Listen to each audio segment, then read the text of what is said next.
کے لیے بہت محنت کی، اللہ سب کو جزائے خیر عطا فرمائے۔ میرے پیارے آقا اس طرح تسلیم کے پیغام ہو،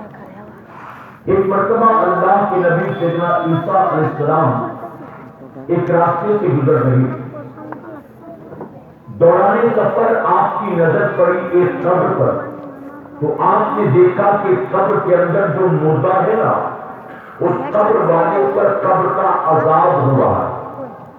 اللہ کے نبی چونکہ جلدی میں سے آپ چلے گئے، لیکن جب واپس آپ کا اسی راستے سے گزر ہوا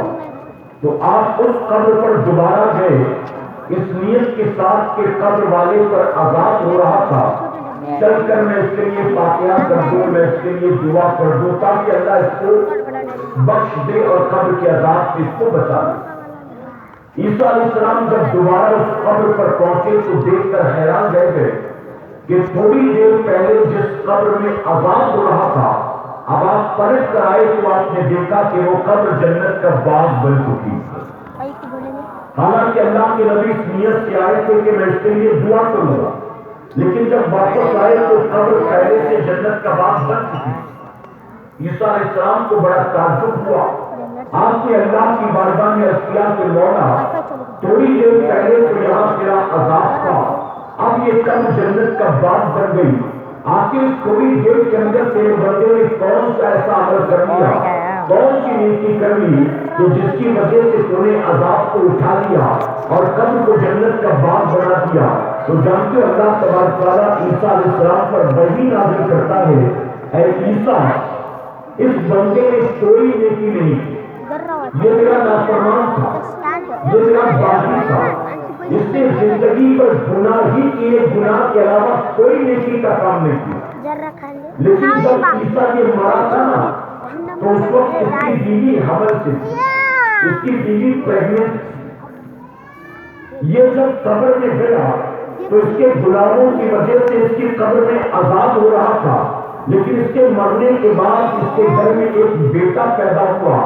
آج اس کا بیٹا 5 سال کا ہو گیا، تو جب 5 سال کا ہوا تو اس کی بیوی بچے کی انگلی پکڑ کر مدرسے میں لے گئی اور استاد کے سامنے بٹھا کر کہا کہ میرے بیٹے کو ایک اچھا انسان بنا دو، میرے بیٹے کو دین سکھا دو، میرے بیٹے کو دیندار بنا دو۔ تو اللہ فرماتا ہے کہ عیسیٰ، اس کا 5 سال کا بیٹا آج پہلی بار مکتب میں گیا اور اس کے استاد نے اس کو بسم اللہ پڑھایا۔ جب اس بچے نے بسم اللہ الرحمن الرحیم پڑھا تو میری رحمت نے گوارا نہ کیا کہ جس کا 5 سال کا بچہ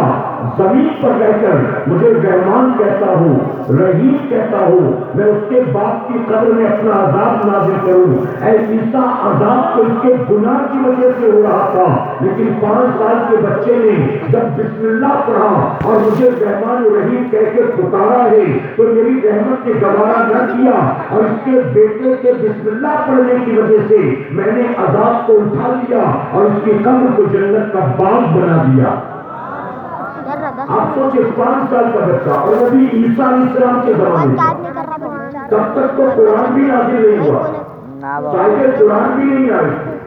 تو ظاہر ہے کہ بچے نے قرآن نہیں پڑھا تھا، سورہ فاتحہ نہیں پڑھا تھا، سورہ یاسین نہیں پڑھا تھا، صرف بسم اللہ پڑھا تھا، بسم اللہ۔ تو جب عیسیٰ علیہ السلام کی امت کا 5 سال کا بچہ صرف بسم اللہ پڑھ کر اپنے گناہگار باپ کی قبر کو جنت کا باغ بنا سکتا ہے، تو امام الانبیاء کی امت کا بچہ جو قرآن پڑھنے والا ہو، اگر وہ قرآن کی تلاوت کرے گا، اگر وہ سورہ فاتحہ پڑھے گا، اگر وہ سورہ بقرہ پڑھے گا، اگر وہ سورہ یاسین شریف پڑھے گا، اگر وہ سورہ ملک پڑھے گا، تو کیا بتاؤ یہ سب کچھ پڑھ کر اپنے ماں باپ کو جنت میں نہیں لے جا سکتا؟ میرے پیارے آقا کے پیغام کا نصیب ہوتے ہیں وہ لوگ جو اپنی اولاد کو صرف اپنی طرح دنیا دار بناتے ہیں، دین نہیں دیتے۔ کبھی کبھی جمعہ کے دن قبرستان میں یا جمعرات کو قبرستان میں جانا ہوتا ہے تو ہم نے دیکھا کئی ایسے بیٹے ہوتے ہیں جو انتظار میں ہوتے ہیں کہ کوئی داڑھی والا آ جائے تو اپنے باپ کے لیے دعا کروا لے، کوئی ٹوپی والا آ جائے تو باپ کے لیے قبر پر لے جا کر فاتحہ کروا لے۔ جن کے باپ نے مرنے سے پہلے اپنی اولاد کو دکان کا مالک بنا دیا، پلاٹ کا مالک بنا دیا، مکان کا مالک بنا دیا، بینک بیلنس کا مالک بنا دیا، یعنی باپ نے اپنی اولاد کو مرنے کے بعد دنیا کو بھر بھر کر دے دی، لیکن اپنی اولاد کو اس لائق نہیں بنایا کہ باپ کے مرنے کے بعد بیٹا قبر پر جا کر اپنے باپ کے لیے فاتحہ بھی پڑھ سکے۔ آپ بتائیں میرے پیارے آقا کے پیغام ایسے ہیں، یقیناً وہ لوگ خوش نصیب ہیں جو اپنے بچوں کو صرف دنیا کی تعلیم نہیں دیتے، اپنے بچوں کو دین کی تعلیم سے بھی آراستہ کرتے ہیں۔ سنی دعوت اسلامی کے جو مکاتب کا نظام ہے آپ کے علاقے میں، پورے شہر میں مختلف علاقوں میں بستیوں میں جو ہمارے مکاتب کھلے ہوئے، وجہ کیا ہے، ریزن کیا ہے؟ سنی دعوت اسلامی والوں نے اپنی جیبیں بھرنے کے لیے مکتب نہیں کھولا، سنی دعوت اسلامی نے سورس آف انکم کے لیے مکتب نہیں کھولا۔